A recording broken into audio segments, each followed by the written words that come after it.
Today I'd like to talk to you about the KBDFans Odin 75, this beautiful premium board I have right here in front of you. I ordered this board last month. I got it on April 26th, so as of recording this, it'll be a month tomorrow actually that I've had it. So far I've been super happy with it, so if you got a few minutes, there's a few things I'd like to go over with you. Sorry. Yeah.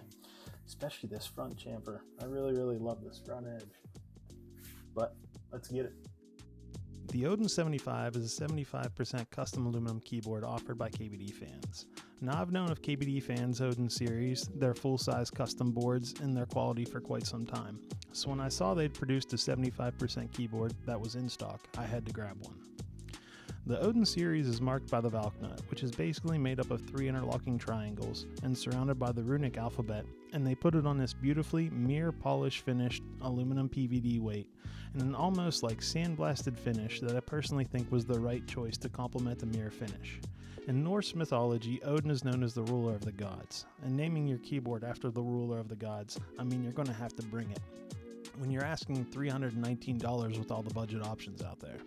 Now this board is in E-white and is actually $329. And at this price, you're going to be purchasing a kit like I have here. You're going to need switches, keycaps, and stabilizers also. Or you can buy it already assembled, and that is going to run you anywhere from $395 to $407, depending on the color and the keycaps before you pick your switches.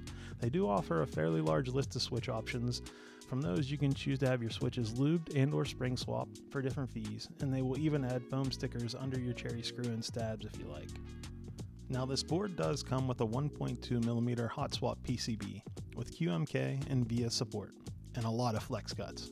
If you're not familiar, most standard PCBs are 1.6mm, so if you plan to order your own clip or screw in stabs, keep that in mind. Also, be sure to pay attention when installing your switches. These cuts can cause switches to not fully seat properly. Both the polycarbonate and the FR4 do have flex cuts, but only a few, and they are in the same spots on both plates. I've gone back and forth between the plates, and so far I've really enjoyed the polycarbonate plate with the Gateron Luciolas, which are basically just ink V2s that glow in the dark and have a nice deep tone that I really enjoyed. These black silicone socks are designed to slide on the end of the plate standoffs. They then will fit in the notches on the top and the bottom case. They can slide off fairly easy, but overall they've been pretty easy to use. The mid plate will be installed next, and this isn't a big feature, but it adds a lot to the quality feel and overall look. The programmable OLED screen is a simple install as well. After installing your switches, you will need to slide the OLED's ribbon cable through the provided notch in the plate and PCB and clip it into place. After that, you're ready to connect your daughter board to your PCB with the JST cable and lowering your PCB and plate into place. You're going to need to go around the edge of the case and make sure all your silicone socks are set properly, and then you're ready to bring on the top case.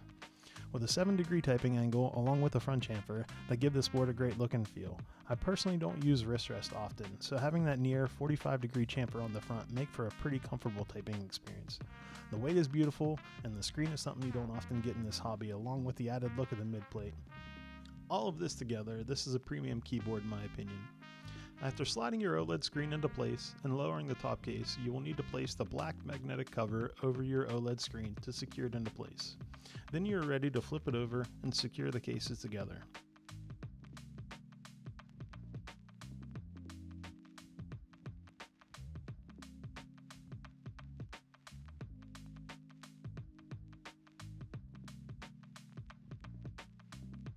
There will be 6 screws in total to connect the top and bottom cases.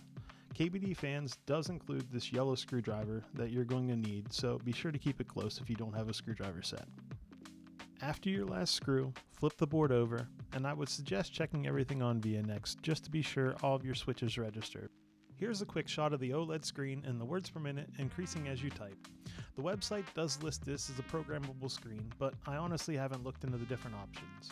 To finish the video, I did record a little typing test that I'm going to wrap things up with, so please stick around and listen to the Odin 75 and the Kinetic Labs Luciolas.